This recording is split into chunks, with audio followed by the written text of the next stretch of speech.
So my name is Jim Ayler. I am not the pastor here. You can thank God for that right now.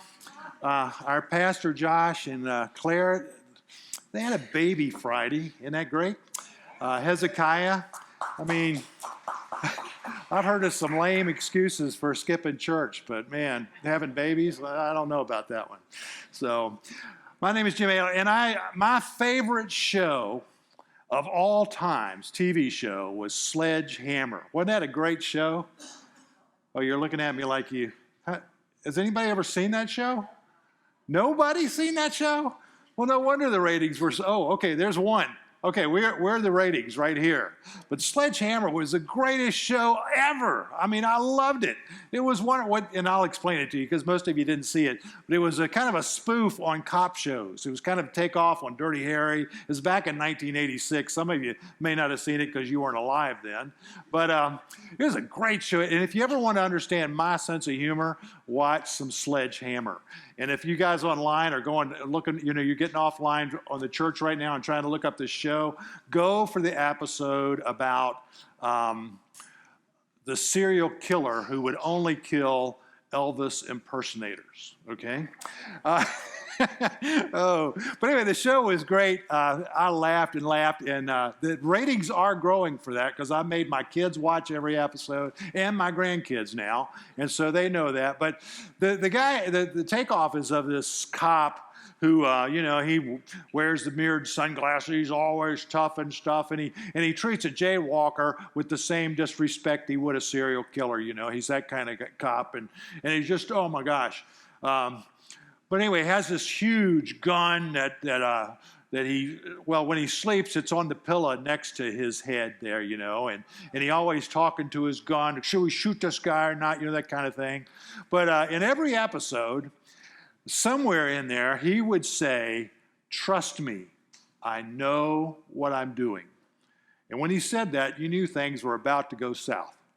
In fact, the last episode of the first season, they knew they weren't going to be renewed. And so the last episode, somebody's brought an atomic bomb into New York City, and Sledge is the first one on the scene, and Sledge is he's going to, what do you call it, de-bomb it? Defuse it. Yeah, so he's going to take care of it. And he's on the phone with his boss, and he says, "Trust me, I know what I'm doing." And the next scene is this mushroom cloud. Well, miracle of miracles, they were renewed for the next season. And so they had that picture, of the mushroom cloud and what had happened. And so you're kind of wondering, how are they going to undo that? Instead, they just go, Sledge, the early years. You can't undo that one.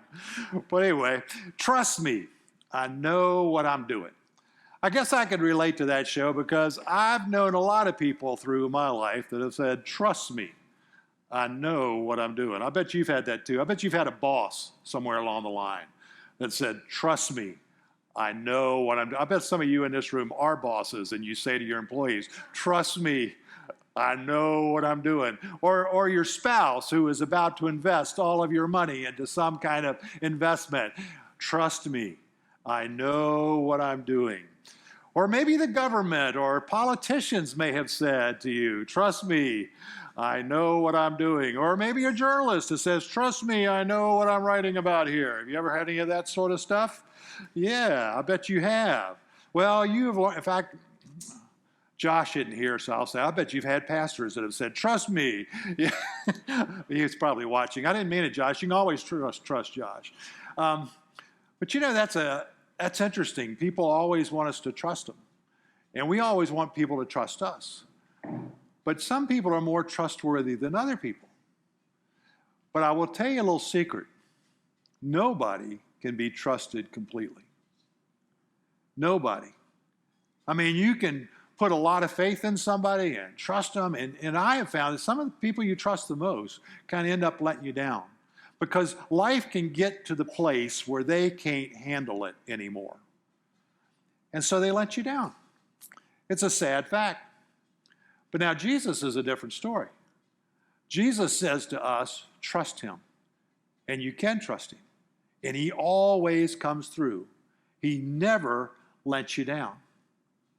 I heard of a father one time who his little kid was up on the steps And he says, trust me, I'll catch you. And the kid jumps off, jumps to him, and he just steps out of the way unless the kid hit the floor. And he said, now that'll teach you, never trust anybody. Well, I don't think we need to go that far. That is not good parenting skills. Do not do that. There was a preacher, a young guy, and I love these young preachers, man, because they are like in your face. They could preach right into your face. And this guy, he got up on this ladder, and he'd rugged a rope around a pulley way up in the ceiling, and he had it all hooked to him, kind of a repelling kind of situation. And he climbs up on this ladder a couple of steps. He says, now I trust Mary. And Mary, I really trust her. I mean, she's one of my best friends, and she's never let me down. Mary, come up here and hold the rope. I'm going to trust you to hold. And little Mary comes up and holds the rope, and she's trying to hold it, and he steps off the ladder, and of course he goes down, and little Mary goes up, and he goes, Mary, I trusted you, and you couldn't even support me, you couldn't even, and on and on. Then he goes, now I'm going to ask Bubba to come up here. Big old Bubba comes up, and he said, now Bubba is going to represent Jesus. And so Bubba grabs the rope, and wraps it around his thing, and he's holding it, and the preacher goes up to the top, and he kicks the ladder out from underneath himself, and then here's the preacher just swinging, and Bubba's holding him up, and he's just, I love the way they're in it, but anyway, he's just swinging out over the audience, screaming and yelling at him, you need to trust Jesus, you can't trust anybody else. I started to do that today, but I decided against it. I ran into a little problem. I weigh 250 pounds, and I couldn't think of who Bubba would be, But you can trust Jesus. And everybody else, I'm not saying don't trust anybody, because I think but you need to understand, there's only so far anybody can go to hold your rope, But Jesus will never, never let you down. So one of the things I want to communicate to you this morning is that you are not crazy for trusting Jesus. Did you hear that? I know the whole world right now, and our whole society seems to be saying to us, you're just crazy trusting Jesus. You're just crazy doing this church stuff. You're just crazy trying to live out that kind of lifestyle. Because the world has a different plan for us, And it's trying to fit us into its mold. And that ain't going to work if we're doing the Jesus thing and we're going that way. But you can trust Jesus. This world that's trying to tell us something else, don't trust it. They may have good intentions, but don't trust it. Because they can only support you so far. You need Jesus, and you can trust him. In fact, I think that's what the work of God is. I think the work of God is to trust him, to believe in him. In fact, Hebrews chapter 11 says, without faith, it is impossible to please God. Let me read you the whole thing. Without faith, it is impossible to please God, because anyone who comes to him must believe that he exists and that he is a rewarder of those who diligently seek him. So as you go about seeking him, believe.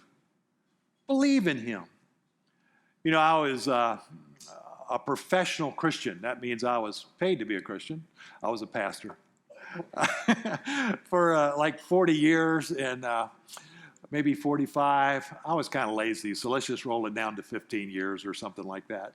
But anyway, for a long time, and one thing those of us in the professional Christian business did is we'd get together for lunch. All the pastors in town would get together, and it was any kind of. But anyway, we'd have these discussions, and one of the first things they'd say is, "What do you do?" And somebody would say, "Oh, well, we drill wells. We go around the world where they don't have clean water, and we drill wells." And, oh, wow, that's really something, because we do that too. Our organization does that. So how many wells did y'all drill last year? Oh, we did 5. Oh, well, praise the Lord for those 5. We did 10. And it would kind of start building like that, Well, we supply food to places that are hungry. Well, good. How many shiploads did you send? Well, we sent more than that, it gets into this one-upmanship without even trying. I mean, we're always praising God for what the other person does. But in fact, I pastored for 10 years a church that had annual membership. And so it was one of those churches you could join. But every December 31st, we dropped everybody off the roll, and you had to rejoin.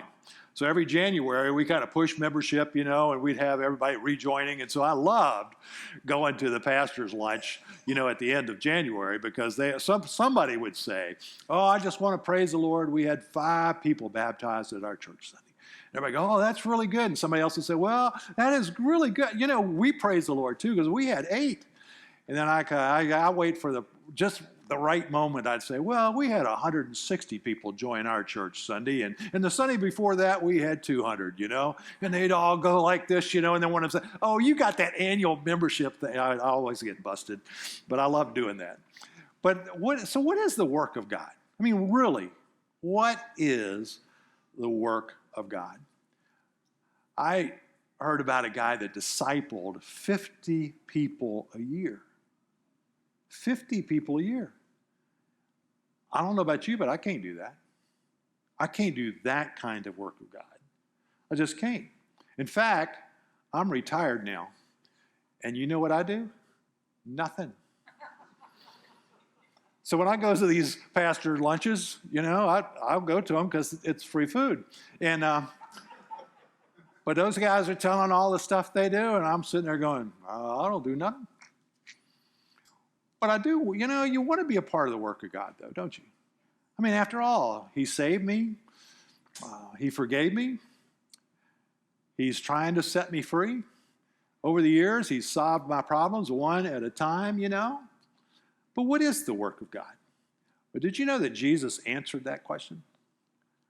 It's in John chapter 6, verse 28 and following. But anyway, Jesus is walking with some people, and they ask Him, what is the work of God? And I'll read it to you. He replies, the work of God is this, to believe on the one He sent. So what is the work of God? Jesus said it's to believe on the one that God sent. Now, who's the one that God sent? It's Jesus. So Jesus is basically saying, the work of God is to believe in me. So your job is to believe. That's your job. Your job is to believe.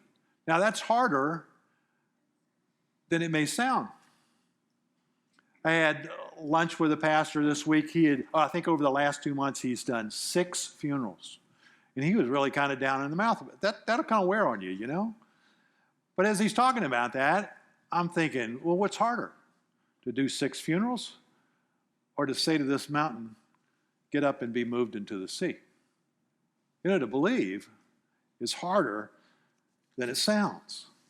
Now, I'm not saying don't do your mission projects, don't be involved in the work of the church. In fact, I just love what these guys in the tech department do, I know that if I was back there, I would be pushing the wrong button somewhere along the line.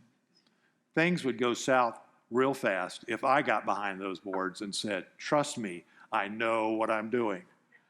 Or these guys that do the camera. In a few minutes, I'm going to move around a little bit just to see if they can keep track, And those folks that are working with the kids, God help them, I'm not saying don't do that, but I'm saying if you do that and you don't believe, it's powerless. When Paul got up here a few minutes ago and did a great job of leading worship, if he'd gotten up here and thought, well, I'm just going to get us through the music part.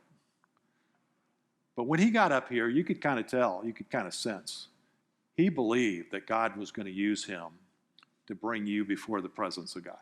Could you feel that?